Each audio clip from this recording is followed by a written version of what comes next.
How can a government that says that it cares about global poverty, that it cares about climate change,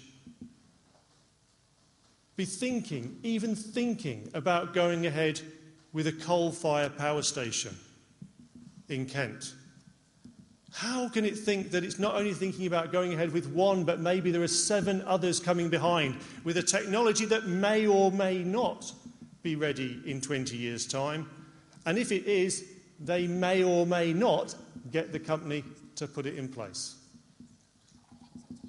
How can they do that when right now the impacts of climate change mean that people are losing their livelihoods, they're losing their homes, they are leaving their homes and leaving themselves wide open to the abuse and violence that comes from being a refugee in your own land?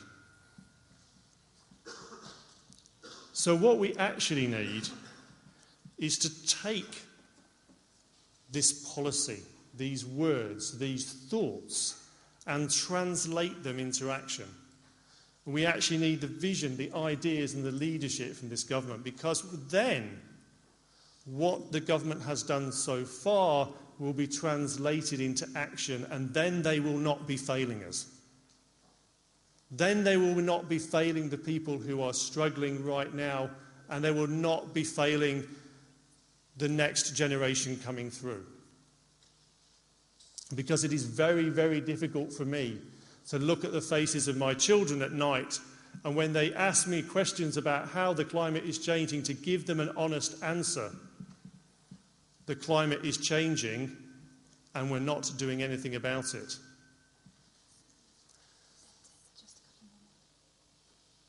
Anybody like peas? Fresh peas from the pod? Yeah. Can you taste it? And then the pod pops and the fresh peas pop in your mouth. It's beautiful, isn't it? It's my favourite snack, well, apart from crisps and wine, of course, which I seem to have mentioned a couple of times. Do you know, we lost nearly half our pea crop in the UK this year. Did you notice it?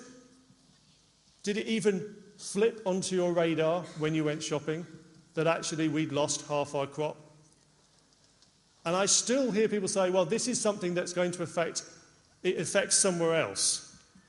Actually, we are able to cope with that because we have set up an unequal, unjust system in which climate change is just the symptom of deeper, deeper problems. So what we need to do, first of all, is let's start getting our house in order. First of all, let's do the basics. Let's stop Kingsnorth.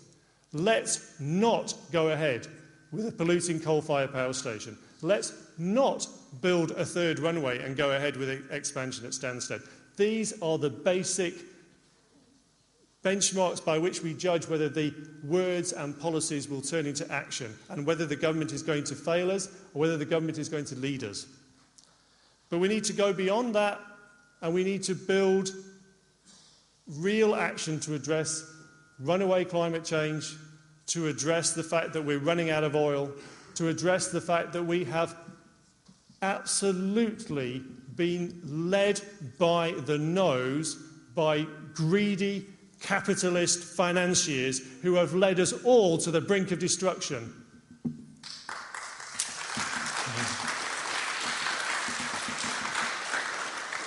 And what we need to do is basically we need to say that actually what we can do is we can build an international system that's not based on greed, it's based on cooperation.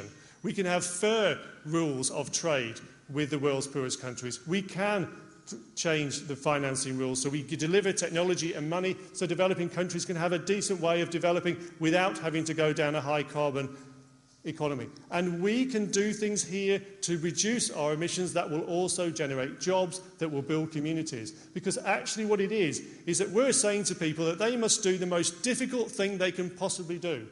We want people to work near where they live. We want them to have access to cheap, available public transport. We want them to eat well and know their neighbours. We want them to care about other people and live in strong communities. Gosh, that's a hard one to sell.